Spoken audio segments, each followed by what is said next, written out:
जाजपुर जिले में एवं झाड़ाबांति एवं डायरिया रोग को नहीं समग्र अंचल भयभीत अवस्था अच्छी।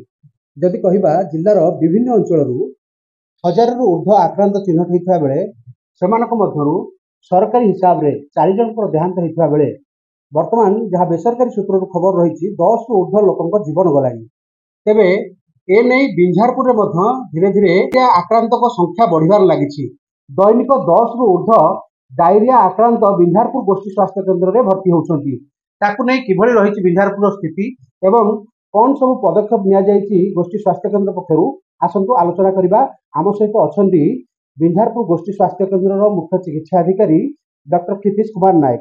सर मु स्वागत करी आपको एमबीसी टीवी को जे जिलार वर्तमान डायरिया स्थिति बर्तमान जहाँ सूचना रही कलरा चिन्हट कर कौन रही बर्तमान बिंझारपुर स्थिति किभली भाव रही। नमस्कार, मु doctor Kshitish Kumar Nayak, medical officer in charge CHC Binjharpur. तो बिंझारपुर गोष्ठी स्वास्थ्य केन्द्र में पर डे एवं 8 रु 10 जन पेसेंट एडमिट होती झाड़ाबांति आक्रांत होगी। तो से आम संपूर्ण सजग अच्छु आमर जहाँ तार required medicine ORS zinc tablet bleaching halogen बटिका सब आम पाखे सफिशिएंटली माने मौजूद अच्छी। जेकोसी प्रकार परिस्थिति को आम सामना करने को प्रस्तुत अच्छे। जदि कहवा सर जो डायरिया बर्तमान व्यापुची तार मुख्य प्रमुख कारण गुड़िक कौन हो पारे।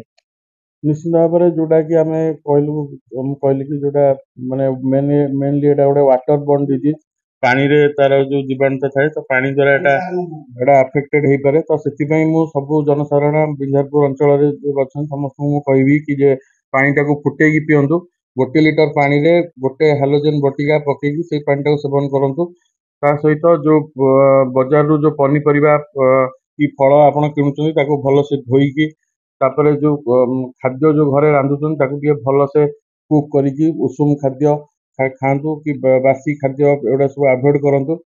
तो यहाँ कले आम निहती जो कलेरा कि जो डायरिया को भी आम सामना कर देखिए सर जदि वयस्क लोक मैंने डायरिया आक्रांत होती से मेडिकल को आसीपार जहाँ समस्या रही कि छोट छुआ क्षेत्र में शिशु क्षेत्र में किभली भाव में जत्न नेबा दरकार एवं कौन सब पदक्षेप। निश्चित भाव में जो छोट छुआ मैंने रही आम बेसी सचेतन रहा दरकार। जदि पिलार कौन लक्षण देखा जाती माँ मैंने जानुंट तार जो ब्रेस्ट फीडिंग मार से कंटिन्यू रखिए तार छुआर जहाँ भी खाद्यपेय से बंद करेंगे। सहित ओआरएस सफिशिएंटली देवे सहित zinc tablet zinc syrup dose तार जो डोज अच्छी से परिमाण देले से निश्चित मैनेज करें। जिला प्रशासन तरफ आपण मानक कौन निर्देश रही जो अंचल में डायरिया व्यापुची जो अंचल अधिक आक्रांत बिंझारपुर गोष्ठी स्वास्थ्य केन्द्र को आसुचंती से अंचल में स्वास्थ्य टीम पहुंचुची कौन सब कार्यक्रम रही। निश्चित से आमर जो गाँ कल्याण समिति अच्छी से लेवल रे आम सफाई कार्यक्रम करने आमर जो फील्ड लेवल रे रहिले आशा अंगनवाड़ी वर्कर एएनएम सीएचओ समस्त निर्देश दीचु। सहित जो ब्लीचिंग आवश्यक ब्लीचिंग पकई डिसइनफेक्शन करेंगे। सहित जो वाटर जो पीवा पानी सोर्स गुड़ा अच्छी से ब्लीचिंग पकेबे हालोजेन बटिका पकेबे। सहित अन्य जो आईसी एक्टिविटीज रहा सेटा भी करेंगे। माइकिंग भी आम करेचु आशा मान थ्रू। तो आम विभिन्न प्रकार सचेतनतामूलक कार्यक्रम ग्रहण कर जहाँ शुणुते बिंझारपुर अंचल में जेभली भाव में डायरिया बर्तमान व्यापार लगी प्रतिहत करने बिंझारपुर गोष्ठी स्वास्थ्य केन्द्र पक्षर विभिन्न पदक्षेप ग्रहण किंतु ए क्षेत्र में जिला प्रशासन हो गोष्ठी स्वास्थ्य केन्द्र अधिकारी मैंने हूँ लोक सचेतन करने ही एक बड़ दायित्व बोली कहते लोक मैंने सचेतन रहा दरकार।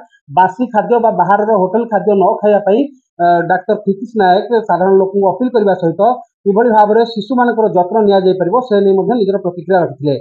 Biharpur Debaprasad Sahu report MBC TV.